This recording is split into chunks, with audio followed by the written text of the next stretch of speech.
কি দেখছস? কিয়ামতের মাঠ কায়েম হয়ে গেছে।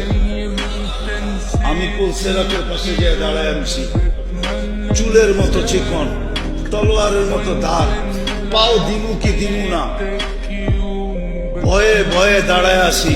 একটু পরে দেখতেছি আমরা হেফজোখানার পোলাপান্ডি পিছের থেকে হই হুল্লা করতে করতে আইতেছে। ওরা যখন পুলসেরাতের কাছে আইছে, পুরা পুলসেরাত হাইওয়ে হয়ে গেছে, 70 লাইনের হাইওয়ে। ওলামা তো আমার কথা মানবে না, এই উম্মত পুলসেরাতে পা দিলে পুলসেরাত হাইওয়ে হয়ে যাবে।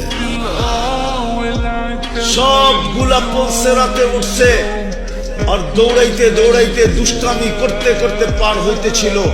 একটা পিছে রয়ে গেছে, ও আমাকে দেখা ফেলছে, তো সব দিকে আওয়াজ দিছে, ওই তোরা কই যাস?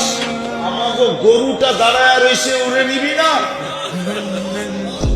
বলে সবগুলা ফিরা চলে আসছে, আমাকে চেকগুলা কইরা, চেকগুলা বুঝেন, হাত পাও দইরা শূন্য কইরা আমাকে পুলসেরাত পার করায় দিছে।